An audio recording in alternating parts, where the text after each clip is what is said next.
Well, that's a bit rubbish, Daddy. I had quite a few requests for a workshop tour, so here it is, a tour of my workshop showing some of the modifications I've made to make my life easier, and also a demo of my depth gauge and a little look at the way I film stuff. Hello and welcome to my rather small workshop. This is about as tidy and clean as you'll ever see it. I gave it a thorough clean up yesterday, took me nearly all day. You can even see the floor now. Anyway, enjoy the tour. Make our way in. Just in the doorway here, I've got my scrap wood bins. These are all the offcuts, which will go to the recycling, or if someone wants to burn them. Haven't got anywhere to take them at the minute while we're on lockdown. This is my sharpening station and my sort of second workbench, I suppose you'd call it. Up there's belts for the Sorby Pro Edge and chargers on the shelf, solvents, glues as well up there. Underneath, accessories for the Pro Edge. That is my Robert Sorby Pro Edge there. And nuts, bolts, screws, odds and bits and stuff. Got a carpentry or joiner's vise, which I picked up off car boot sale. Notepad. And there's my Record Power BS400 bandsaw, which is a beefy machine. Very good, love it, very powerful. And if we move our way along, here's the back of the bandsaw. Subtle reference to my favourite band there, if anyone can spot it.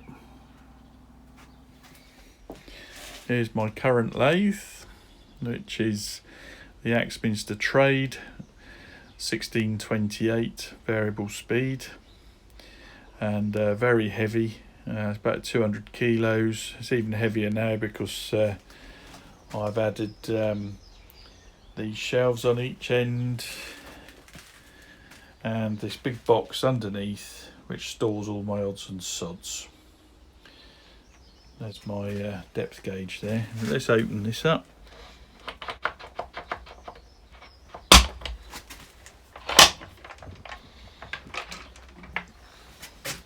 There we go.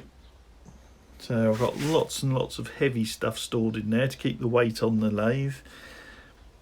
And I've got my tool rests in the front there.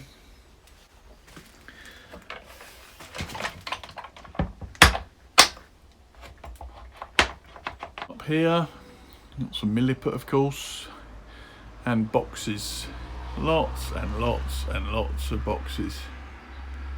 I try and keep everything in boxes because when you're wood turning, dust goes everywhere. So, to give you an idea what we've got, like I say, we've got some Milliput, stuff for the dust extractor up there, shoe cleaning kit, electronic bits and bobs, glue gun. What we got in that one? I think that's glue, tape and some resin stuff, clamps, casting resin, which I've only got a dribble left of, not a lot, wood carving tools, spatulas, syringes, mixing pots, that's the Merlin up there, dyes and stains, spray paints, more spray paints, and bits and bobs in there, castings, and there's even an old sheep skull in there, and I think that's just miscellaneous junk in that one. Circular saw. We've got extension hose for my compressor should I need to do the car tyres. Lots of lights. If I try and turn this light around for a minute, This storage bit at the end here is for bar stock and tubes and rods, you know, plastic, metal, balsa wood, all sorts of stuff here. And that's just how I store all that. Loads of bits and bobs in the corner again.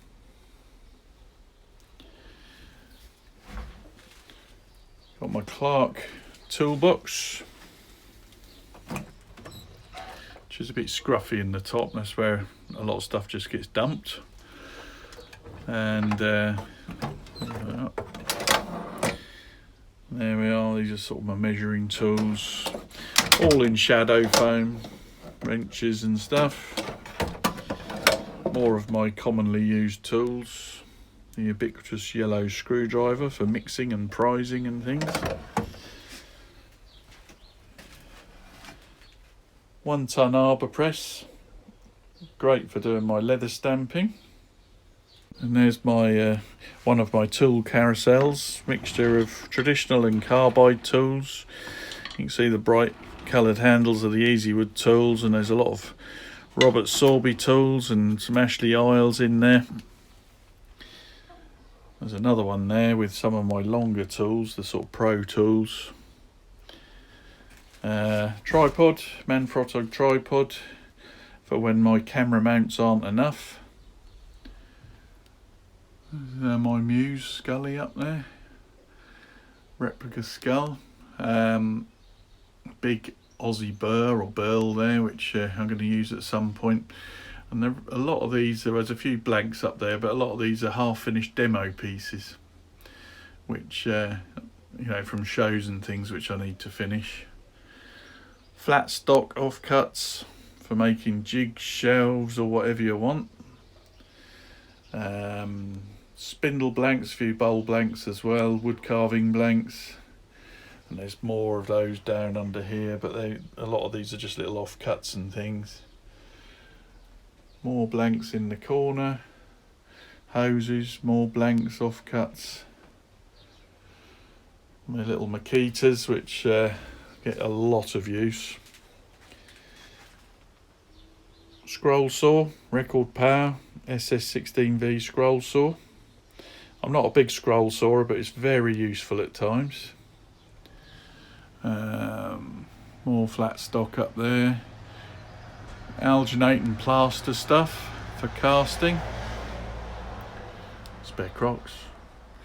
And then I've got these boxes here, leather working, arts and crafts materials, acrylics, more bits and bobs of offcuts and stuff I just keep for different jobs. This is one of my dust-free shelves. That's my DHK Zombie, the remote or radio controlled car, which featured in one of my videos. Sandpaper, sanding belts in that big flat one to try and keep them flat. That box is all my hot stuff, so pyrography, branding and blowtorch. Toaster oven for drying wood and curing heat cure resins. I need to tidy that bit. Extension cables. If we go over into this corner, another vise here, and that's a bench vise or engineering vise which I use. That gets an awful lot of use. That's my JSP power cap that I use all the time. And in this cupboard here, you'll notice it's on wheels. Everything is on wheels that can be on wheels, because it's a small workshop and I frequently need to move things about. And it helps with cleaning. And so in here is my compressor. 22 litre silent running compressor. And that's a lovely bit of kit. Hose storage on the side. Compressor spares, and in that one there's scales and calculator for when I do my resin work. That's all vented all the way round, but it only runs for short durations anyway. we come out a bit, that's my dust extractor that I built. So it's got a big cyclone on the top, and that's on wheels too. Hose storage on the side, and if I pull this out, because like everything else it's on wheels, you can see in the back there that's run by a twin motor camvac. It's only a small one because most of the dust and everything ends up in that barrel. Got storage on it for the accessories. That's the inlet, and most of the while that's attached to this 4-inch hose, but I have got floor cleaning and everything like that. Everything, all my machines I try and connect up to the dust extractor when I can.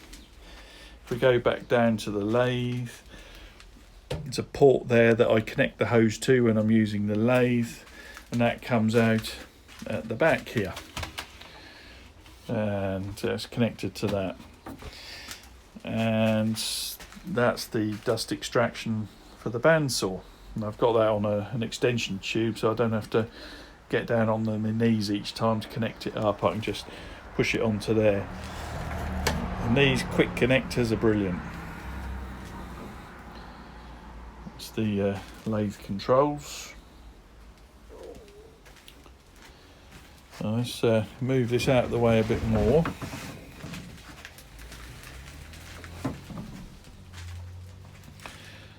There's my shop stool when I'm doing my carving and stuff.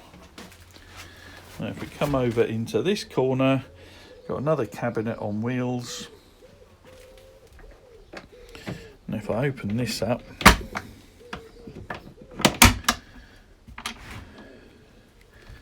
inside there, that's my pressure pot for resin casting, and this has got a thermostat and everything, so that, and it's all insulated with heat pads in it, so that I can cast even when the weather's cold. I can thermo-regulate the whole cabinet just to keep it at warm room temperature, so I can even cast midwinter out here. More boxes. Under here is an ongoing project, if I can uncover it.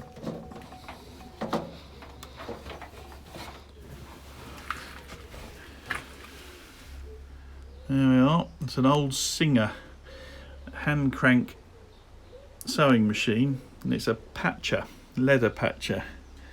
So it's for sewing thick leather and doing shoe repairs and things like that. And I've restored that back to full working order, but I am intending to strip it right down and repaint it and everything. But it's a lovely old vintage machine, that is. Very pleased with that. There's my steady rest that was featured in a recent video. Moving along, I've got my drill station with Axminster Trade drill press. Big powerful drill press. And down you see how I can even connect my vacuum onto that, which goes up to this. That's all on wheels again, so I can move it. And underneath, rather dilapidated drawer full of drill bits and marking stuff. Buffing kit, sort of stationery I suppose you'd call that. There's a lot of compasses and rulers and things like that in there. Router stuff, so I've got the small Trend T4 and a big T11E, I think that is.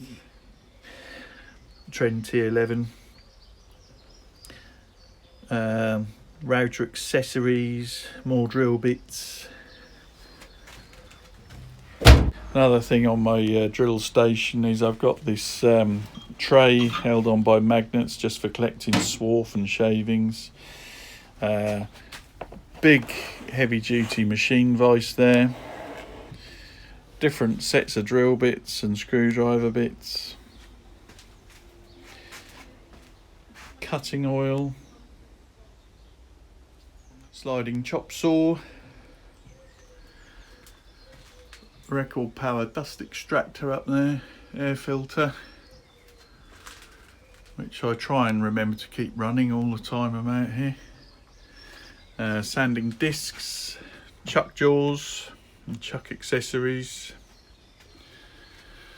electrical components, brushes, Dremel bits, and what else we got? That's my electrician type toolbox, just for doing electrical work. Spare turning tools, ones that I don't use so often.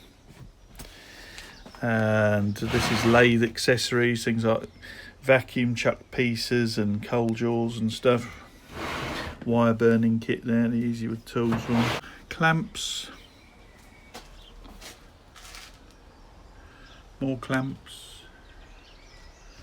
Now this contraption here is another light, and this is on an arm that extends out over my sanding unit, my sanding machine.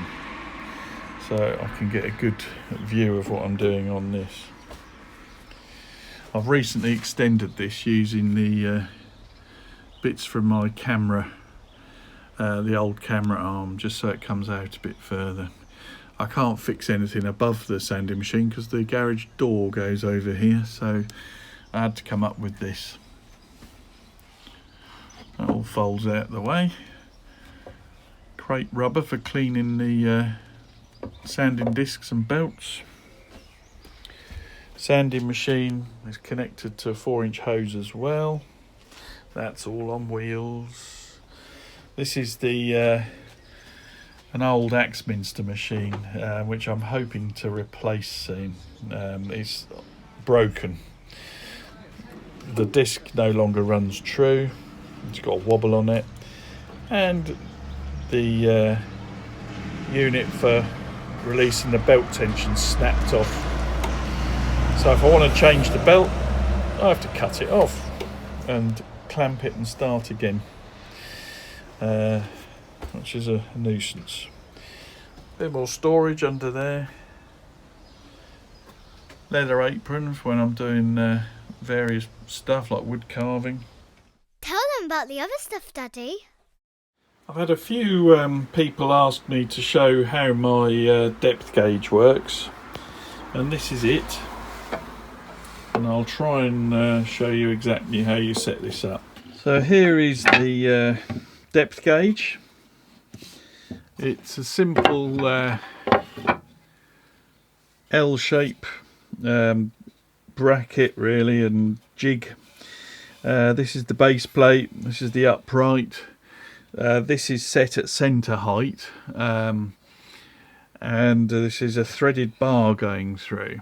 It's got a runner here that goes between the bedways, and it slots onto the bed of the lathe. Slide it forward so that this leading edge of the base plate goes up against the headstock, leaving no gap. While that's in that position, undo these, and you just advance this threaded rod so that the tip of the rod is level with this leading edge of the jaw here. It's got to be perfectly level with this front edge. You have to eyeball it across. Once you're happy that it's in position, tighten the wing nuts up and fix that. And that's your depth gauge set for this jaw setup.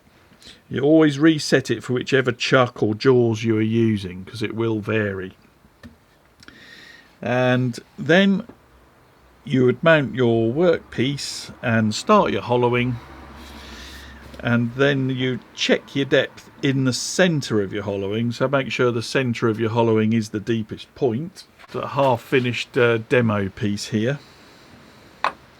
So if we just hold that there for demonstration's sake, and then we advance that so the rod hits the bottom of the bowl it'll leave a gap here.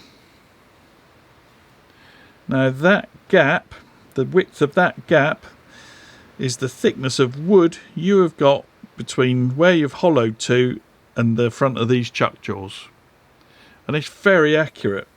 This will obviously work whether you're using a tenon or a mortise, because either way, this is the top of these jaws which is defining the bottom of your bowl, really. Idiot proof. Although I once saw a sign that said we keep making things idiot proof and the world keeps inventing bigger idiots. I didn't invent this. I got the idea from Sam Angelo, the Wyoming woodturner. He had something similar to this. His was a little bit more complicated in that he had a set of different blocks he put in here, which related to each of his chucks and jaw setups and things like that. I just keep it simple, reset it for every chuck and jaw combination I'm using at the time, because it only takes a couple of seconds just to adjust this rod into the correct position.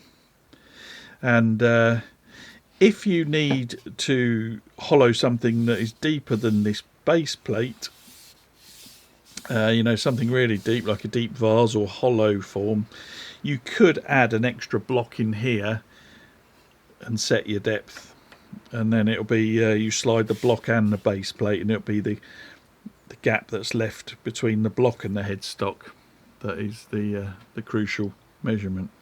Here's the camera I use for a lot of my footage. It looks huge and fancy, but this is just a waterproof housing. The camera itself, you can just see it in the back there, it's just a little Canon G7X. Lovely little camera, takes great high def video, which clamps shut and the wires all feed through it, and that goes up to this screen up here so that I can see, you know, this is my monitor, so I can see what I'm filming, make sure I'm framed up all right. And that shows what I'm looking at.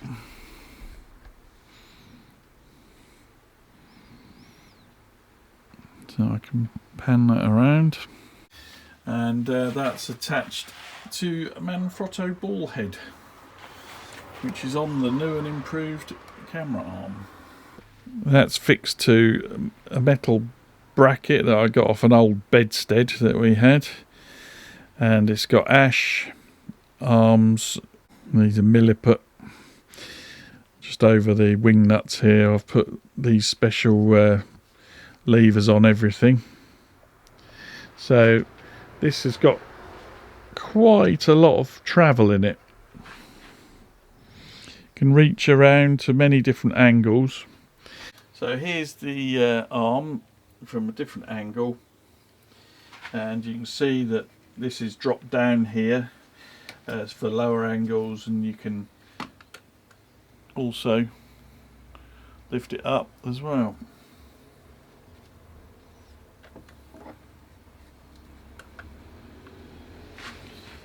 So if I show you that, not doing very well here. But there we are. So I get a higher angle as well. Just gives you an idea about how I do my filming. Yeah, but this has all been recently remade. I've added this extra bit on the end, and I've changed all this for ash, so it's all stronger. Ash is very good for stuff like this. It's got a little bit of bounce, it's not brittle. And it all folds nicely out the way. You can see here I've got another camera mount for filming directly above the chuck. I've got several of these Glowforce eyeball lights. They are fantastic. Rechargeable lithium. They are really good and well worth checking out. As I say, I've got several of them. Another thing I've got, it's a phone mount.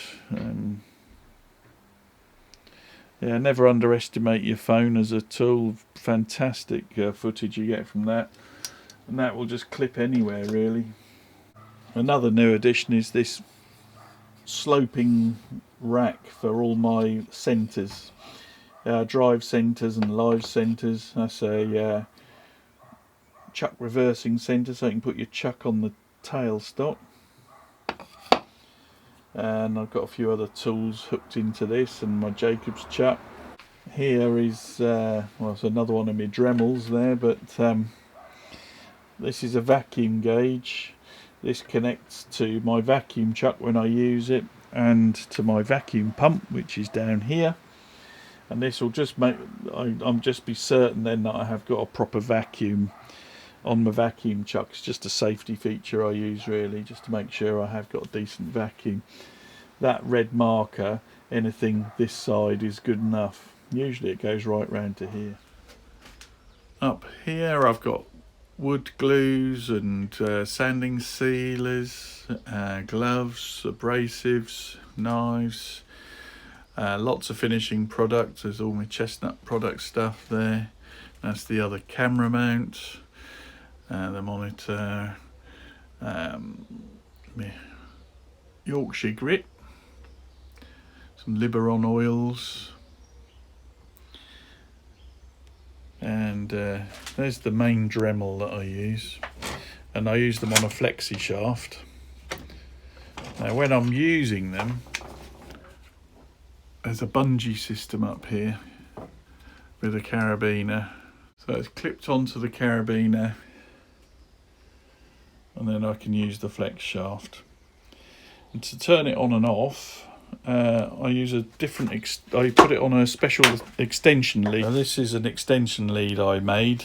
I bought this industrial foot pedal off eBay, and it's in the middle of this lead that I've made up with these heavy duty UK 3-pin plugs on it. And if you connect that between the mains power and your Dremel, you can operate it by your foot, turning it on and off. So when it's depressed, it's on. When you let go, it's off, which is a good safety feature, and it's just a lot more convenient to use. So that's well worth doing. If you've got a Dremel, get yourself one of these. Works for a lot of other machines as well, provided they haven't got an NVR switch on them. Here's the other camera I use for talking to camera stuff and non-dusty work. It's a Canon M50 mirrorless camera with a Rode Video Mic Pro,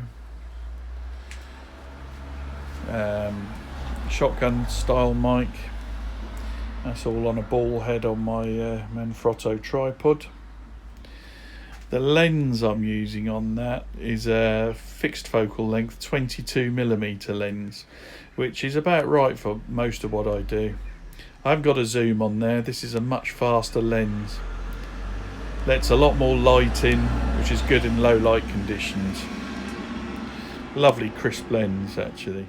Many thanks for watching, folks. That took a bit longer than I thought it would.